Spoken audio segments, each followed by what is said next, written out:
इस ब्रह्मांड में हमारी औकात रेत के एक दाने के बराबर भी नहीं है। अगर ब्रह्मांड के संदर्भ में देखा जाए तो हमारा इस धरती पर होना या ना होना, इससे ब्रह्मांड को कोई फर्क नहीं पड़ता।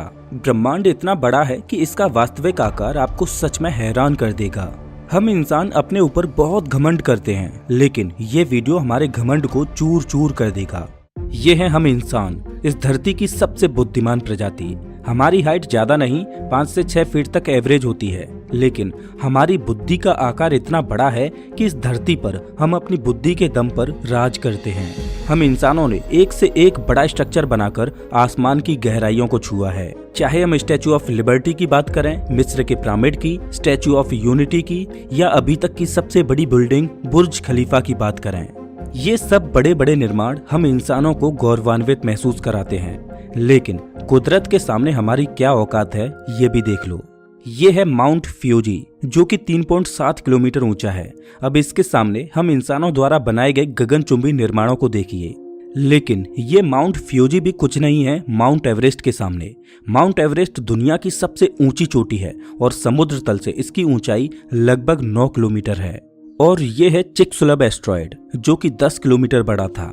आपको बता दूं कि अभी से 6.5 करोड़ साल पहले माउंट एवरेस्ट से भी बड़ा ये एस्ट्रॉयड धरती से टकराया था, जिसने पृथ्वी पर एक महाप्रलय को जन्म दिया और डायनासोर की पूरी प्रजाति उसमें विलुप्त हो गई।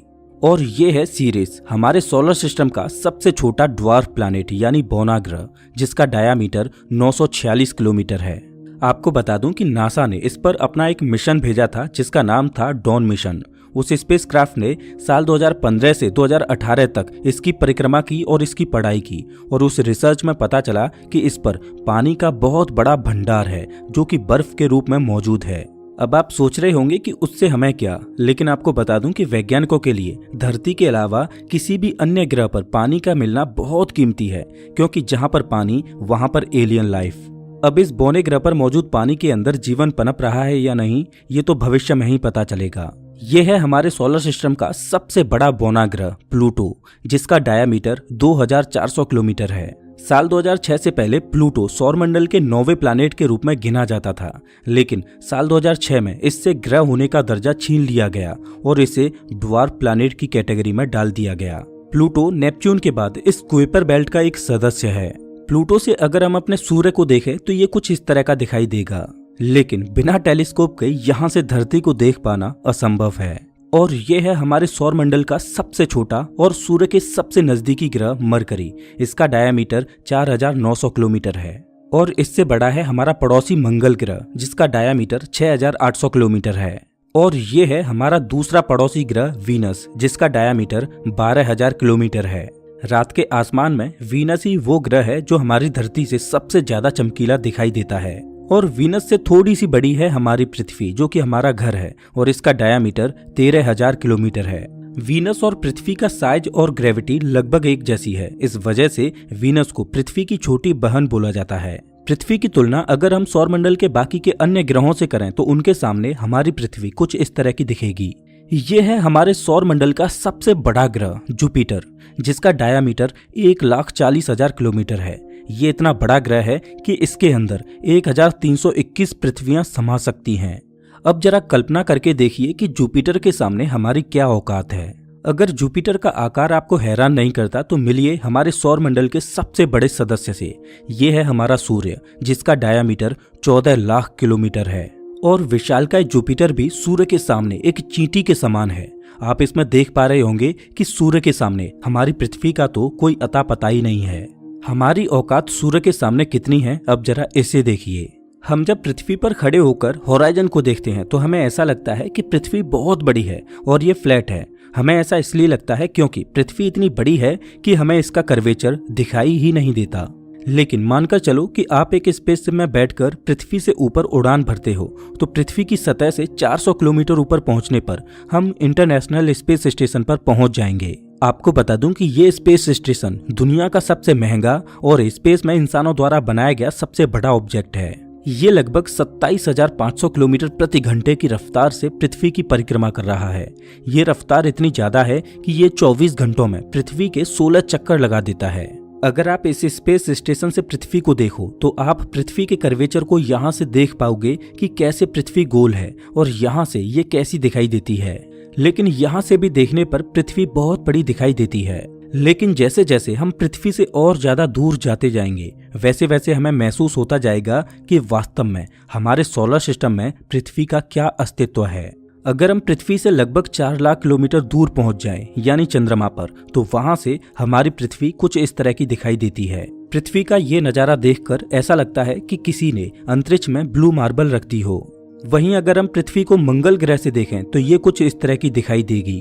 अब आप अंदाजा लगाइए कि अभी तो हम सिर्फ अपने पड़ोसी ग्रह पर ही पहुंचे हैं और वहां से हमारी पृथ्वी सिर्फ एक डॉट के समान दिखाई दे रही है। अगर हम शनि ग्रह से पृथ्वी को देखें तो ये कुछ इस तरह की दिखाई देगी, एक छोटी सी डॉट जो आंखों से ओझल हो रही है। ध्यान दें कि अभी तो हमारा सोलर सिस्टम खत्म भी नहीं हुआ और हमारी पृथ्वी अभी से हमारी आंखों से ओझल होने लगी। अगर हम अपने स्पेसशिप को इतना ऊपर ले जाएं जहां से हम अपने सोलर सिस्टम को एक ही बार में देख पाएं, तो वो नजारा हमें कुछ इस तरह का दिखाई देगा। अब आप सोचकर देखिए कि हमारा सूर्य जो कि इतना विशाल है वो भी संपूर्ण सोलर सिस्टम के सामने बौना नजर आ रहा है। हमारा सोलर सिस्टम कितना बड़ा है आप इस चीज का अंदाजा इस बात से लगाइए कि अगर हम सूर्य से लेकर नेपच्यून तक एक सीधी लाइन बनाएं तो इस लाइन में हमारे सूर्य जितने 3000 से भी ज्यादा सूर्य समा जाएंगे। तो आप इससे अंदाजा लगा सकते हो कि हमारे सोलर सिस्टम के सामने सूर्य की क्या औकात है। लेकिन ये भी सच है कि सूर्य की ग्रेविटी इतनी तीव्र है कि वो इतनी दूर तक सभी प्लैनेट्स और एस्ट्रॉइड्स को अपनी ग्रेविटी में फंसाए हुए है। वो सूर्य जो खुद में इतना विशाल है कि इसमें हमारी पृथ्वी जैसी 13 लाख पृथ्वियां समा जाएंगी। अगर आपको सूर्य का आकार बहुत बड़ा लगता है तो इससे मिलिए, यह है सीरियस ए स्टार जिसका डायामीटर 25 लाख किलोमीटर है, जो हमसे 8.6 प्रकाश वर्ष दूर है। इससे भी बड़ा है वेगा स्टार जिसका डायामीटर 38 लाख किलोमीटर है। अब जरा सोचकर देखिए कि इस वेगा स्टार के सामने हमारा सूर्य कितना बौना है। लेकिन वेगा स्टार भी बौना रह जाता है पोलक्स स्टार के सामने। इसका डायामीटर 1 करोड़ 20 लाख किलोमीटर है। अब इसके सामने हमारे सूर्य को देखो, वो कितना छोटा नजर आ रहा है।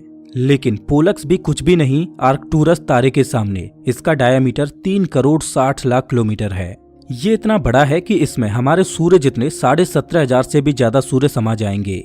आप जरा इस तस्वीर को देखिए जिसमें इस तारे के सामने हमारा सूर्य एक दाने की तरह लग रहा है। अगर इसकी तुलना पृथ्वी से करें तो वो तो इसके सामने दिखाई भी नहीं देगी। लेकिन ये तारा भी फीका पड़ जाता है राइजल स्टार के सामने, जो हमसे 865 प्रकाश वर्ष दूर है। इस तारे का डायामीटर लगभग 10 करोड़ किलोमीटर है। लेकिन बीटलजूस के सामने राइजल भी फीका पड़ जाता है। इसका डायामीटर 130 करोड़ किलोमीटर है। ये तारा इतना बड़ा है कि अगर इसे हम अपने सोलर सिस्टम में सूर्य की जगह पर रख दें तो ये मंगल ग्रह के बाद मौजूद एस्ट्रॉयड बेल्ट तक की जगह को घेर लेगा। वास्तव में इसका आकार हैरान करने वाला है। लेकिन बीटलजूस से भी बड़ा है वीवाई कैनिस मेजोरिस, जो कि 200 करोड़ किलोमीटर के डायामीटर में फैला हुआ है। अगर इसे अपने सूर्य की जगह पर रख दें तो ये जुपिटर के ऑर्बिट तक पहुंच जाएगा। ये तारा इतना बड़ा है कि आप इस बात का अंदाजा इस चीज से लगा सकते हो कि अगर प्रकाश इसके एक छोर से चलना शुरू करे तो इसके दूसरे छोर तक पहुंचने में प्रकाश को भी 6 घंटों का समय लगेगा। लेकिन अगर बात करें सूर्य की तो सूर्य के एक छोर से दूसरे छोर तक प्रकाश महज 14 सेकेंड्स में ही पहुंच जाएगा। लेकिन इससे भी बड़ा तारा है यूवाई स्कूटी, जो कि 240 करोड़ किलोमीटर के डायामीटर में फैला है। ये इतना बड़ा है कि इसमें 65 लाख बिलियन पृथ्वियां समा सकती हैं। वैसे 65 लाख बिलियन नंबर कुछ इस तरह का होता है। अगर इससे हम अपने सूर्य की तुलना करें तो हमारा सूर्य इसके सामने आपको कुछ इस तरह का दिखाई देगा, एक छोटी सी डॉट के समान। इसके सामने हमारे सूर्य की ये औकात है तो आप पृथ्वी की औकात तो भूल ही जाइए। सूर्य की तुलना में यूवाई स्कूटी इतना बड़ा है कि इसको हम पूरी स्क्रीन पर भी फिट नहीं कर पा रहे, क्योंकि अगर पूरी स्क्रीन पर यूवाई स्कूटी को देखा जाए तो हमारा सूर्य तो बिल्कुल गायब ही हो जाएगा।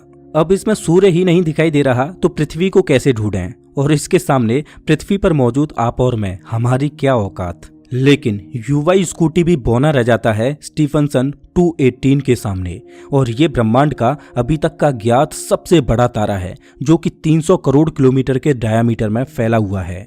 ये इतना बड़ा है कि इसके एक छोर से दूसरे छोर तक प्रकाश को पहुंचने में 9 घंटों का समय लगेगा। अगर ये हमारे सौर मंडल में सूर्य की जगह पर होता तो ये सैटर्न के ऑर्बिट को भी पार कर जाता। इस तारे का आकार वास्तव में विचलित कर देने वाला है और इसके सामने हमारे सूर्य की क्या औकात है इसका अंदाजा आप खुद ही लगा सकते हो। लेकिन ये तारा भी ब्रह्मांड के सामने एक रेत के कण से भी छोटा है। अभी तक हमने जो देखा वो तो महज एक ट्रेलर था, असली पिक्चर तो अब शुरू होगी। अगर ब्रह्मांड की अन्य बड़ी संरचनाओं की बात करें तो वो इतनी बड़ी हैं कि उनकी लंबाई चौड़ाई को हम किलोमीटर में तो माप ही नहीं सकते। उनको मापने के लिए हमें कॉस्मिक स्केल का उपयोग करना पड़ेगा। कॉस्मिक स्केल पर हम चीजों को प्रकाश वर्ष में मापते हैं। ये है हेलिक्स नेबुला, जो कि 5 प्रकाश वर्ष में फैला हुआ है। आपको बता दूं कि एक नेबुला तारों का घर होता है, मतलब नेबुला के अंदर नए तारों का जन्म होता है। आमतौर पर नेबुला धूल, हाइड्रोजन, हीलियम और अन्य आयोनाइज्ड गैसों के बादलों से बना होता है। ये हेलिक्स नेबुला इतना बड़ा है कि प्रकाश को इसके एक छोर से दूसरे छोर तक पहुंचने में 5 सालों का वक्त लगेगा। ये नेबुला देखने में एक आंख की तरह दिखाई देता है, इस वजह से इसे आई ऑफ गॉड भी बोला जाता है। और ये है ओराइन नेबुला, जो 24 प्रकाश वर्ष में फैला है। और ये है ओमेगा सेंटोरी ग्लोबुलर क्लस्टर, जो कि 150 प्रकाश वर्ष में फैला हुआ है। इस एक क्लस्टर के अंदर अरबों विशालकाय तारे भरे हुए हैं और हमारी मिल्की वे गैलेक्सी ऐसे करोड़ों क्लस्टर्स से भरी हुई है। अब आप इस चीज का अंदाजा लगाइए कि जिस गैलेक्सी में इतने विशालकाय करोड़ों ग्लोबुलर क्लस्टर्स भरे पड़े हैं, वो गैलेक्सी खुद में कितनी बड़ी होगी। ये है हमारी मिल्की वे गैलेक्सी, जिसे मंदाकिनी आकाश गंगा भी बोला जाता है। ये आकाश गंगा 1 लाख प्रकाश वर्ष में फैली हुई है, मतलब प्रकाश को इसके एक छोर से दूसरे छोर तक पहुंचने में 1 लाख सालों का वक्त लगेगा। ये आकाश गंगा अरबों विशालकाय तारों से भरी पड़ी है। इसके आकार का अंदाजा आप इस बात से लगाइए कि हमारी मिल्की वे गैलेक्सी में हम यहाँ पर रहते हैं और रात के आसमान में हम जितने भी तारों को देख पाते हैं वो सब इस छोटे से पैच के तारे हैं। आप यहाँ पर जो छोटी सी येलो डॉट देख पा रहे होंगे, हमारी आंखें सिर्फ इतने ही एरिया के तारों को रात के आसमान में देख पाती हैं। अब आप अंदाजा लगाइए कि कितनी विशालकाय है हमारी मिल्की वे गैलेक्सी। अब इतनी विशालकाय गैलेक्सी में से हमारा सूर्य या हमारी पृथ्वी खत्म हो जाए तो क्या इससे मिल्की वे गैलेक्सी को कोई फर्क पड़ेगा? नहीं ना। लेकिन ये तो ब्रह्मांड की बस एक छोटी सी शुरुआत है। ये मिल्की वे गैलेक्सी भी ब्रह्मांड की विशालता के सामने रेत के एक कण से भी छोटी है। अगर हम अपनी सबसे नजदीकी और पड़ोसी आकाश गंगा की बात करें तो ये मिल्की वे से 2 गुना बड़ी है। इस गैलेक्सी का नाम एंड्रोमेडा है। आपको बता दूं कि ये एंड्रोमेडा गैलेक्सी हमारी ओर बहुत तेज रफ्तार से चली आ रही है। वैज्ञानिक अनुमान लगाते हैं कि अभी से 4 अरब साल बाद ये गैलेक्सी हमारी मिल्की वे गैलेक्सी से टकरा जाएगी। ये है IC1101 गैलेक्सी। ये इतनी बड़ी है कि प्रकाश को इसके एक छोर से दूसरे छोर तक पहुंचने में 40 लाख सालों का वक्त लगेगा। ये आकार में इतनी बड़ी है कि इसके अंदर हमारी मिल्की वे गैलेक्सी जैसी 30,000 आकाश गंगाएं समा जाएंगी। अब अगर आपको ये आकार वास्तव में बड़ा लग रहा है तो जरा ठहरिए, इससे मिलिए। ये है एल्क्योनियस गैलेक्सी, जो कि 1,60,00,000 प्रकाश वर्ष में फैली हुई है और इसके अंदर हमारी मिल्की वे जैसी 40 लाख आकाश गंगाएं समा जाएंगी। लेकिन क्या ब्रह्मांड की सबसे बड़ी संरचना का यहीं पर अंत है? नहीं, ब्रह्मांड में गैलेक्सियां झुंड में मौजूद हैं और ये है हमारी गैलेक्सियों का झुंड, जिसमें हमारी मिल्की वे और अन्य पड़ोसी गैलेक्सीज मौजूद हैं। और गैलेक्सीज के इस छोटे से झुंड को लोकल ग्रुप बोला जाता है और गैलेक्सीज के ऐसे लाखों करोड़ों लोकल ग्रुप मिलाकर आकाश गंगाओं का एक सुपर क्लस्टर बनाते हैं और ये है वर्गो सुपर क्लस्टर और ये है लेनियाकेया सुपर क्लस्टर। इसमें वर्गो सुपर क्लस्टर जैसे अनगिनत सुपर क्लस्टर्स मौजूद हैं। और ये है ऑब्जर्वेबल यूनिवर्स, जिसमें लेनियाकेया जैसा विशालकाय सुपर क्लस्टर भी एक डॉट के समान दिखाई दे रहा है। और इस ऑब्जर्वेबल यूनिवर्स के अंदर लेनियाकेया जैसे असंख्य सुपर क्लस्टर्स भरे पड़े हैं। अब जरा सोचकर देखिए कि इस ऑब्जर्वेबल यूनिवर्स में से लेनियाकेया सुपर क्लस्टर, जिसमें अरबों खरबों गैलेक्सीज मौजूद हैं, वो इसमें से खत्म हो जाए तो इससे ब्रह्मांड को कोई फर्क पड़ेगा? नहीं ना। ये ऑब्जर्वेबल यूनिवर्स 93 अरब प्रकाश वर्ष में फैला हुआ है। अब ये 93 अरब सालों का वक्त कितना होता है तो उसकी तुलना आप इससे कीजिए कि हमारी पृथ्वी को बने हुए अभी महज 4.5 अरब सालों का ही वक्त हुआ है और खुद ब्रह्मांड को बने हुए ही महज करीब 14 अरब सालों का वक्त हुआ है। सच में ब्रह्मांड की विशालता दिमाग को चकरा देती है और हमारे घमंड को चूर चूर कर देती है। इस ब्रह्मांड की विशालता के सामने अभी तक की ज्ञात सबसे बड़ी एल्क्योनियस गैलेक्सी भी कोई हैसियत नहीं रखती। तो हमारे सूर्य और पृथ्वी की तो आप बात ही छोड़ दो। पृथ्वी पर इतने तो रेत के दाने भी नहीं हैं, इससे ज्यादा तो ब्रह्मांड में आकाश गंगाएं भरी पड़ी हैं। अब हम कहते हैं कि इस ब्रह्मांड की हम सबसे खास सभ्यता हैं। तो मुझे आप एक बात बताइए कि इतने बड़े ब्रह्मांड में, जिसमें असंख्य आकाश गंगाएं भरी पड़ी हैं, जिनमें असंख्य तारे हैं, क्या उनमें से किसी तारे के चारों ओर कोई ऐसा ग्रह चक्कर नहीं काट रहा होगा जिस पर हमसे भी खास सभ्यता रह रही हो? आप सोचकर देखिए कि ब्रह्मांड की विशालता के सामने हमारा क्या अस्तित्व है। लेकिन भले ही ब्रह्मांड के सापेक्ष में हमारा अस्तित्व ना के बराबर हो, लेकिन अभी तक पृथ्वी ही एकमात्र ऐसा ज्ञात ग्रह है जिसने अपने ऊपर जीवन को सजाया है, और यही बात हमें और पृथ्वी को सबसे खास बनाती है। धरती पर कभी जीवन सिंगल सेल के रूप में पैदा हुआ था, लेकिन एवोल्यूशन के चलते आज जीवन जटिल रूप ले चुका है। क्या आपने कभी सोचा है कि अरबों साल पहले धरती पर जीवन कैसा था? कैसे इंसान धरती पर आए? करोड़ों साल पहले धरती पर आदि मानवों का जीवन कैसा था? वो कौन सी परिस्थितियां थीं जिन्होंने इंसानों को इस धरती की सबसे विकसित और बुद्धिमान सभ्यता बनाया? इन सभी सवालों के जवाब आपको स्क्रीन पर दिख रही इस वीडियो में मिलेंगे, तो इस रोमांचक वीडियो को जरूर देखें। मैं आपको वहीं मिलता हूँ।